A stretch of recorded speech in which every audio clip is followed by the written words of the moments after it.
Hi guys! Good morning! Welcome again sa Team Perez Vlog. Post-shift ang nurse ninyo. At ito yung I'm doing 2 shifts for this stretch. Tapos naka-first shift ako kagabi. And tonight babalik pa ako.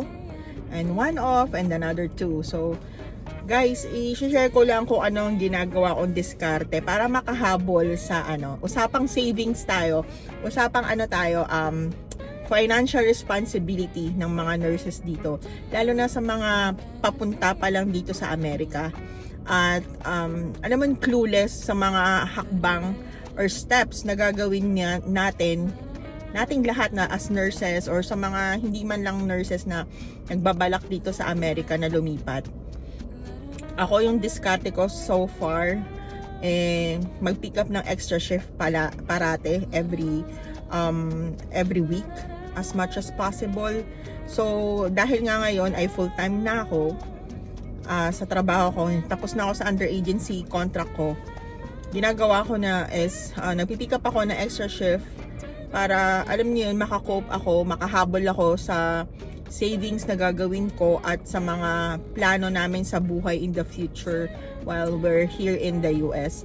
So, unang-unang steps na ginawa ko talaga nung dumating ako dito sa Amerika last 2023, wala.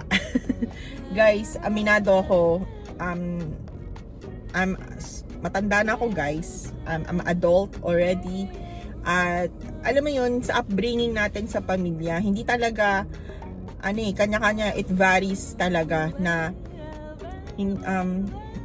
ako sa personally speaking, hindi kami naturuan ng nung lumalaki kami, ako especially, na mo yun, kasi mahirap lang kami guys. So nagsimikap yung parents ko na pag-aralin kami. At sa ate ko, Ate Shoni, shout out sa'yo, I love you so much. Na nag-help yung ate ko na makatapos ako sa nursing degree ko. Tapos yung kapatid ko din yung gumawa ng steps para makapunta ako sa abroad. Nakapunta ako ng Saudi Arabia, nakapunta ako ng Dubai with the help of my sister. But this time, nung nakalipat kami ng US, proud yung kapatid ko na I did it by my own and with my husband. So, yun lang. Pero on that period na, aminado ako, na naging lack ako sa capacity to save. Because, hindi pa ako marunong mag-prioritize. Yun yung, hard shift na pinupunan ko ngayon. Though, alam ko late na, pero meron pang chance. So, sana sa mga paparating dito na mga, mga bata pa, kahit sa mga nasa middle age na rin, aralin natin, lalo na pag lumipat ka na dito sa US, is yung dito kasi malawakan, sinishare talaga yung pagiging financial acclimate natin at yung pagiging responsible natin sa financial natin. So, too late na sa akin din na, alam mo yun, kasi inisip ko, kasi staffing agency ako, guys, I admit it, paycheck to paycheck talaga kami. At minsan pa nga, kailangan ko pang umutang sa credit card ng malupitan para lang ma-meet namin yung needs at yung lifestyle namin family. Ganun siguro talaga kapag hindi kayo mayaman, yung time na experience mo na yung mga bagay na hindi mo na experience nung bata ka pa. Yung minsan mas natin yung parang healing our inner child, minsan lumalala. So naging ganun ako, healing my inner child, kasi hindi ko na experience to. Gusto ko ma-experience ng anak ko to, ganyan. At dahil doon, nane-neglect ko yung savings din. At syempre, naho-hold back ako kasi hindi malaki yung sahod ko. Guys, dahil tapos na ako sa kontrata ko, i-share ko na yung pay rate ko nung lumipat ako dito. Ang pay rate ko sa previous agency ko is $35 per hour. Kung sasabihin nyo, okay lang yung 35, nasa Maryland ka, meron ka namang night differential, meron kang weekend pay. Wala akong ganon. Wala akong mga differentials, wala akong mga benefits na ng mga mag-a-add. Night shift ako, wala akong differentials. Nag-weekend ako, wala akong differentials. So, that's the bad shot of being understaffing agency. Natapos ako sa kontrata ko, naging $37 ako at yun lang yung cap. Tapos nung natapos ko na yung contract dahil sa working hours ko, yung mga sobrang working hours ko, inakyat nila yung 37 ko, nagdagdag sila ng $5, naging 42 per rate ko. So may exceeding akong few hours na ang pay ko is 42 na. Dahil doon maging kahit pa paano naging okay. Pero nung ngayong full time na ako, guys, hindi ko na pa rin ma-share kung magkano yung sahod ko, pero this time I can save. This time I can start building our financial capabilities morely, kasi mostly pala kasi meron na akong pinagkukuhanan. Ang dapat talaga natin malaman, mag baby steps tayo sa mga hindi pa marunong talaga sa pera, is yung pag-aralan natin yung financial responsibility or your financial literacy natin. Dito sa, yun nga, babalik tayo sa Amerika, kasi maraming open options na matuto ka sa pagsisave, sa preparation mo sa retirement mo, na sa akin, nalalaman ko lang ng totally this couple of months. Sa mga napapanood ko, si Kuya Roland, na-inspire talaga ako dyan sa kanilang YouTube video. And yun nga, dahil dun, guys, bumili ako ng libro para sa financial beginner, para pag-understand kung how to save, how to yung i-cope yung late contributions mo sa retirement, and paano galawin yung, alam mo yun, yung stocks din. So yun, nag-umpisa pa lang ako mag-build nun. So at yung kung ngayon, guys, ito pinaka unang-una kong pinag-aralan after kong ma-learn yung maging maging responsable sa pagpapalago ng pera na nakukuha ko ngayon, is yung mag-save ka pero hindi mo gagamitin yung checking account mo para sa savings. May saving account ka nga, lalo na sa mga regular banks. Much better, guys, na mag-open kayo ng high yield savings account. Nandyan yung Capital One, yung American Express, at marami pa na na pwede kang mag-open ng high yield savings account. Kasi kung regular savings account lang na nandyan sa Bank of America, sa Advantia, yan, sikat yan, na may mga account ka dyan, hindi tumutubo yung pera mo. For instance, may $10,000 ka na na-save, na nakalagay sa savings account mo, ang rate lang naman ng savings account na interest na binibigay sa'yo ng banko mo is 0.01 lang yata. Sa high yield savings account right now, meron ang Capital One is may 3.2%.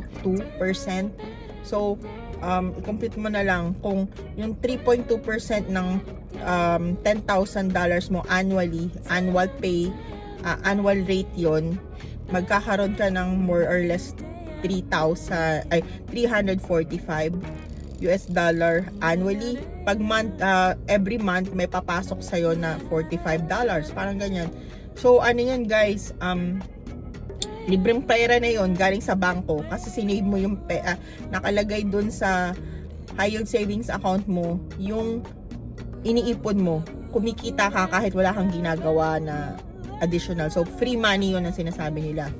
Tsaka yung pag-open, guys, ng retirement plan, guys, yung retirement natin, yung 401k, 403b, ano ba tawag pa doon, basta something like that na retirement, is tax break yun, guys. So kailangan mo mag-iipon ka, mag-contribute ka doon sa 401k mo or 403b kami.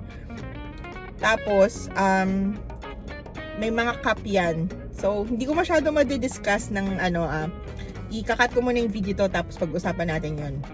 See you! Hello guys! Good morning! Uwian na! Post shifts. Ano to? Day 1. Pero day 2 na ako mamayang gabi. Babalik pa ako. At ngayon maganda yung weather. Malamig. Pero maganda naman. Maaliwalas. But anyway, yun nga. Miss ko na kayo guys. Balagdag lang. Yun nga guys. Alam ko naputol yata ako tungkol dun sa financial education na i-share ko sa inyo. Na hindi ko naman alam kung tama ko ba sasabihin. But ito lang yung mga natutunan ko sa mga search. Sa mga napapanood ko. At kung ano yung ginagawa ko at the moment. So, ang alam ko guys, nakat yata ako sa pag-share tungkol sa 401k. Yung mga tax deductions na kailangan nating gawin as a nurse. Hindi ako expert. Isa rin ako aaral pa lang din naman ako.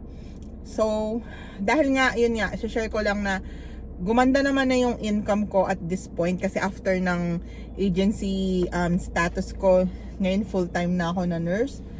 At dahil doon nakakapag-start na ako ng FSA. So yun yung flexible spending account na meron ng offer dito sa sa hospital ko. Isa yun sa mga tax deduction na pwede nating gamitin. Yung ginawa ko, minax ko yun. Kasi, ayun, ginagamit talaga din namin tungkol sa dental, sa health, sa mga, alam nyo guys, yung FSA na yun, saka HSA na yun, yung health spending account is, pwede nyo siyang gamitin sa mga personal medical items na, eligible. For instance, sa pag mga babae, yung mga menstruational pads, yung mga tampons. Ako nga kumuha ako ng massager gun, yun, in-order ko siya sa FSA store. At if during tax season na, yun ikakaltas mo yung amount na yun. So ako, minax ko siya. And yung tungkol nga sa sa retirement naman, may inopen ako na yung Roth IRA. So yun, wala kang matching sa sa company na pinagtatrabuhan mo, ikaw lang yun. So, kaya siya IRA is Individual Retirement Account. So, yun yung pwede din mo siyang gamitin as a tax break or tax deductions din sa pagpa-file mo ng sa tax season next year. Basta yearly naman yun At tapos yung IRA na yun, i-invest mo yun guys. So ako ginagamit ko yung Fidelity. Fidelity kasi Fidelity din yung retirement account namin sa hospital. Yung retirement account ko sa hospital ko is yung 403B. So, yun pala, yung sa amin, hindi agad mina-match. So, hindi pa mag-vest yung agency namin. Yung hospital ko.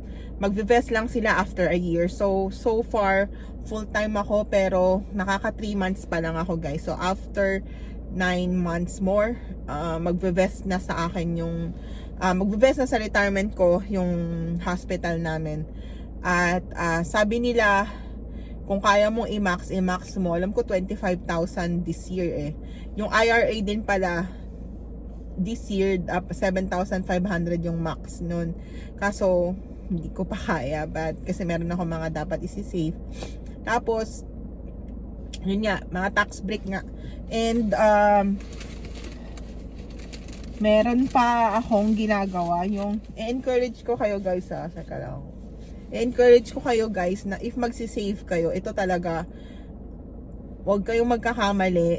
At yung sa mga bagong parating, mag-save kayo at mag-open kayo ng account, yung yung high yield savings account, yung sinasabing yung percentage ng interest ng bangko is mas mataas sa regular banks. For instance, Bank of America, 0.1% lang yung interest doon. Pero yung ako at the moment Capital One ako tapos meron akong American Express na high yield savings account. So at the moment kasi dati 4%, ngayon 3.10 na lang. Pero at least yung interest guys, pag compute mo, for instance may 10,000 ka, yung interest na lalabas mo annually meron kang mga 300 or 400, 'di ba? Free money na 'yon. Ayun ang sinasabi nilang compound money. At if magsi-save kayo, mag-open kayo ng high yield savings account.